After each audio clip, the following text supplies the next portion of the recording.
toksik. So pertanyaannya, kalau bekerja di lingkungan kerja yang toksik, resign atau bertahan? Nah, kita tanya dulu nih pakarnya si Mbak Ola.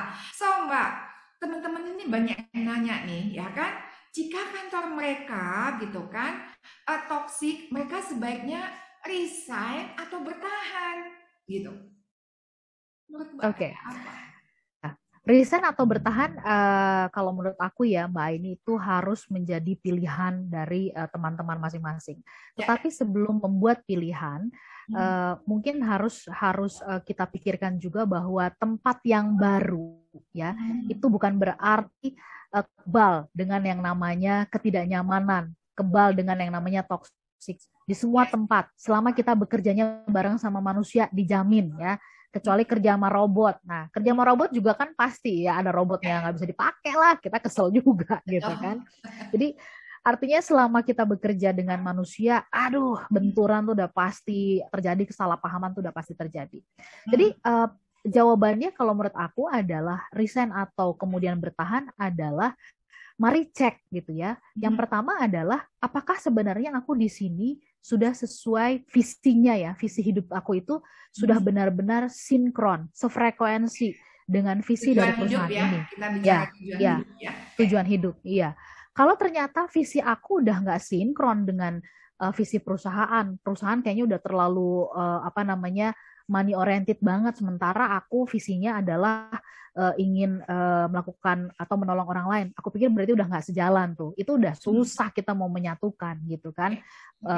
Ya silakan ya kalau misalkan mau resign gitu ya.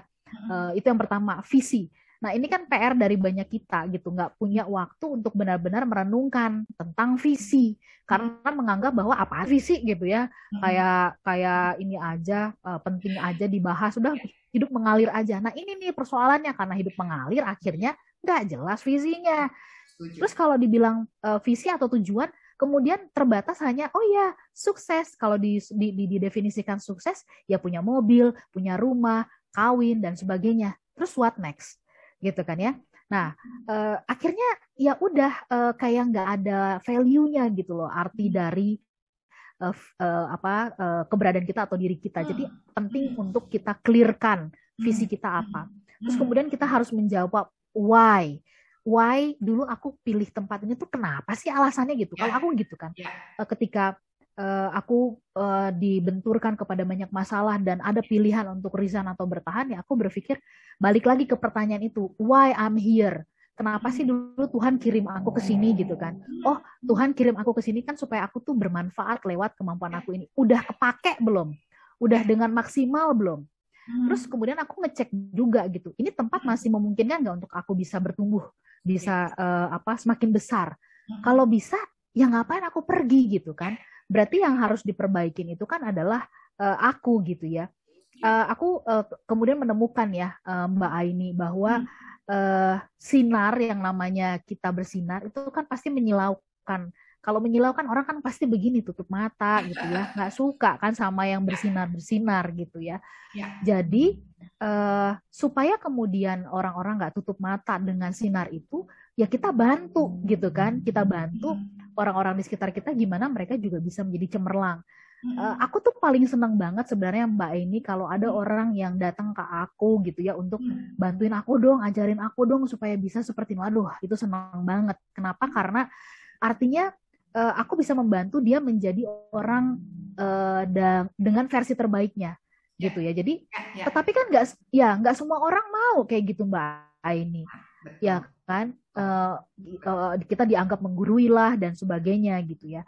Nah itu terus kemudian kalau soal persoalannya adalah gaji gitu ya, bener nggak sih bahwa ini mungkin dijawab sebelum pergi gitu ya? Benar, emangnya kalau gaji besar udah pasti menyelesaikan persoalan hidup kita gitu. Kok kayaknya aku menemukan makin ke sini enggak tuh gitu. Uang banyak itu ternyata enggak segala-galanya. Bukan berarti kita nggak butuh uang ya, karena segala-galanya juga butuh uang gitu. Dan Ya. dan Ya. aku bukan tidak struggle dengan keuangan, tetapi aku pikir aku kan punya keterampilan yang lain yang bisa aku maksimalkan untuk bisa mendapatkan rezeki yang lain gitu. Jadi itu sih kuncinya untuk menentukan apakah kita mau resign atau kemudian mau bertahan. Dan jangan pernah mengambil keputusan itu ketika kita sedang apa ya, di sini sedang euforia, lagi berkecamuk, lagi emosi, lagi marah, lagi kesel gitu. Ada bagusnya kita hening dulu sih gitu. Kita berdiam dan bertanya, masuk ke dalam ruang kita yang terdalam ya, untuk nanya kepada diri kita, mengajak kita berkomunikasi gitu ya. Karena belum tentu cicak di tempat atau di kantor lain itu bunyinya juga akan menerima kehadiran kita gitu kan. Artinya gini, kalau kalau misalkan pekerjaannya nggak kita cintai, minimal teman-teman sejawat kita cintai. Kalau misalkan atasannya menyebalkan begitu, jangan-jangan sebenarnya atasan ini dipakai sama Tuhan untuk mengingatkan kita bahwa kita mungkin terlalu santai gitu, kita terlalu lengah. Jadi perlu ada yang mengingatkan gitu kan. Karena kan sebenarnya aku percaya banget Tuhan tuh kirim orang-orang di sekitar kita itu juga dipakai untuk membuat kita semakin bertumbuh kan, kayak gitu. Begitu sih Mbak Aini. Keren. So berarti pertanyaannya adalah Mbak Ola, how? Gitu kan? Tadi kan Mbak Ola memberi poin yang menarik tuh, bahwa so Mbak ini seandainya kita punya atasan yang nyebelin, temen yang nyebelin, bukan justru dijadikan dorongan untuk resign, bener kan? Gitu kan? Ya kan? Tetapi dilihat dari sisi yang lain bahwa justru ini membuat kita berpikir semakin besar, memperbaiki etos kerja kita, atau di samping itu adalah berpikir apa yang bisa saya lakukan di kantor ini. So kalau gitu Mbak Ola, kasih dong tips gitu ya. Kan pengertian toksik itu kan luas ya, toksik di lingkungan kerja. Pertanyaannya nih Mbak Ola, titipan dari teman-teman nih, kalau punya atasan yang toksik, atau kalau anak buah toksik sih masih bisa kita perbaikin ya. Kalau punya atasan yang toksik, rekan kerja yang toksik, gimana tuh Mbak? Ya, ini memang juga jadi alasan banyak orang ya untuk memilih resign karena atasannya toksik gitu ya. Saya pernah dan saya punya prinsip gini sih Mbak ini gitu ya.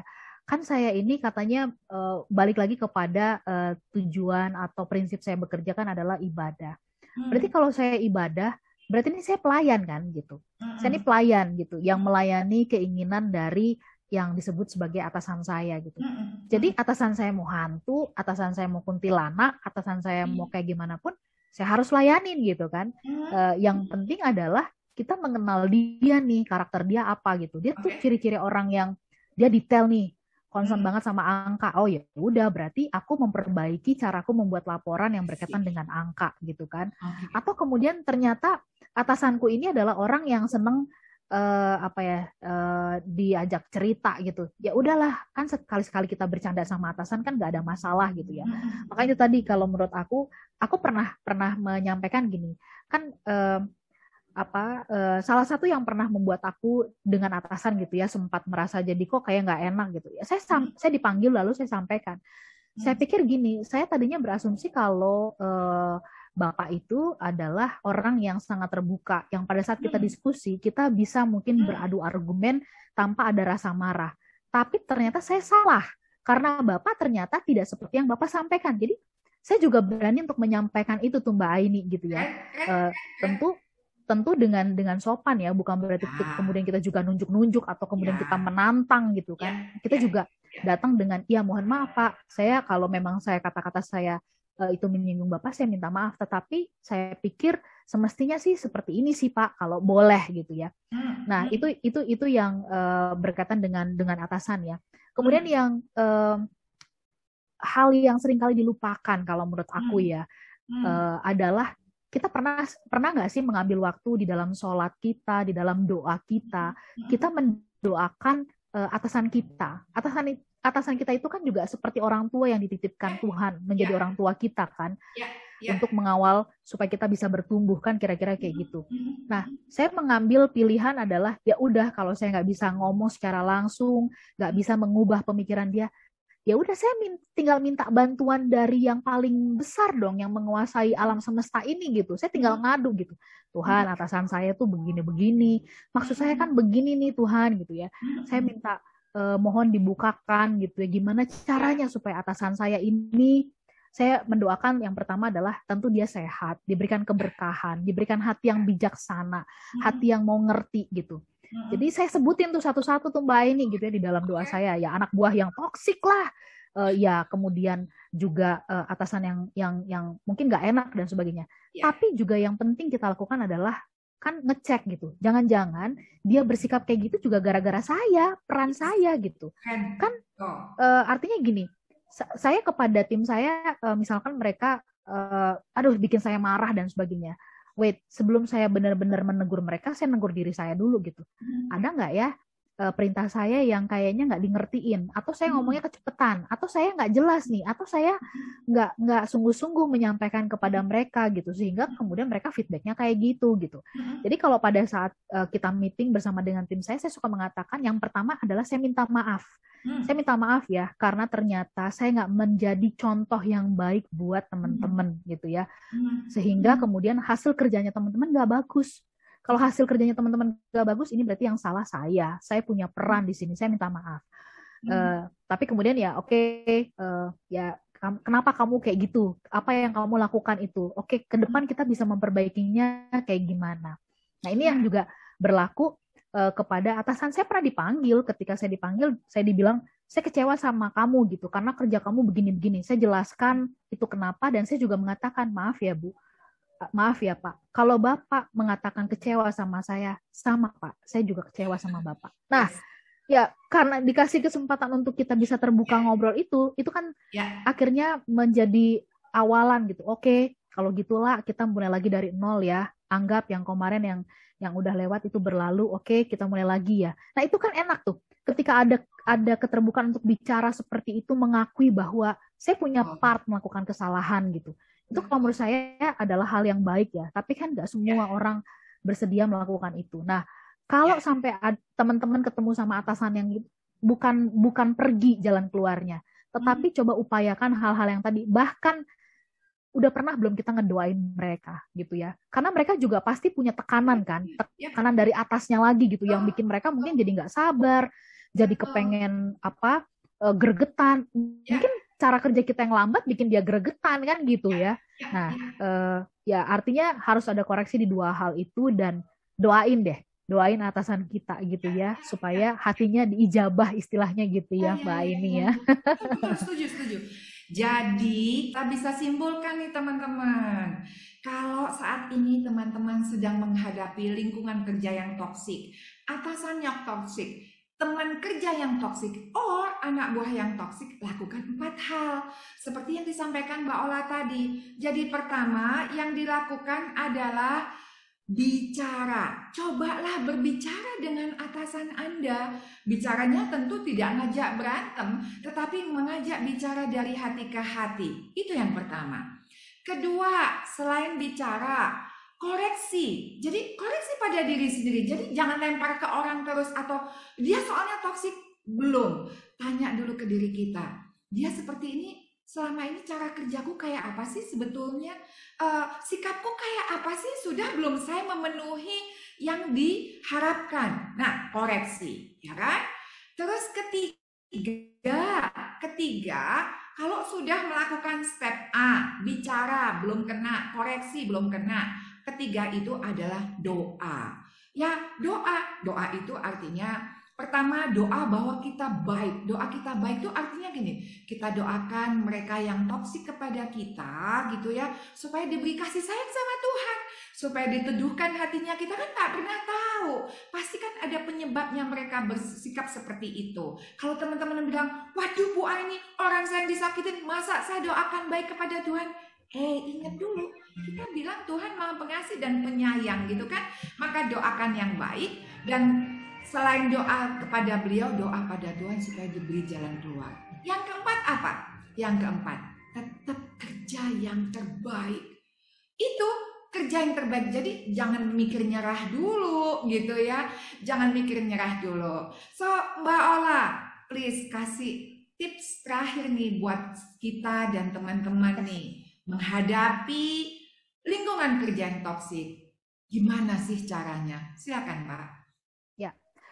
Ya, kalau kita nggak bisa, pastinya kita nggak bisa kontrol orang lain ya, teman-teman gitu kan ya.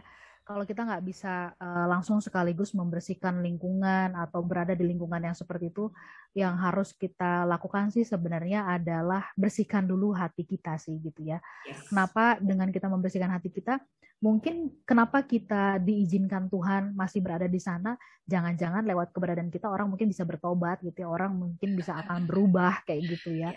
Jadi mungkin kalau kita artinya tidak bisa mengubah lingkungan, kita bisa mengubah diri kita.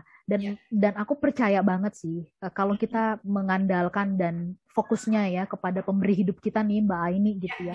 Mau di lingkungan toksik, mau di lingkungan apapun gitu. Bukan cuma sekedar bertahan sih, tapi kemudian kita bisa semakin produktif. Nah, selain tadi membersihkan hati kita, yang tidak kalah penting adalah nggak usah lihat pekerjaan orang gitu. Tapi kemudian berikan pekerjaan kita 10 kali lebih baik sampai kemudian tidak ada potensi untuk dicela gitu kan. Sampai tidak ada potensi untuk mendapatkan judgement, penghinaan dan sebagainya. Malah itu justru membuat orang lain jadi nengok, "Hah? Wah, ternyata dia toh," gitu. Aku yakin itu perlahan-lahan orang akan satu persatu itu akan pada akhirnya akan mengakui sih, perlahan-lahan akan baik sih gitu. Jadi kalau jangan pernah bermimpi untuk kita nanti di sorga tuh ada damai, nggak ada peperangan, nggak ada pertengkaran. Ngapain nunggu nanti sih di sorga? Ciptain sorga aja sekarang gitu kan.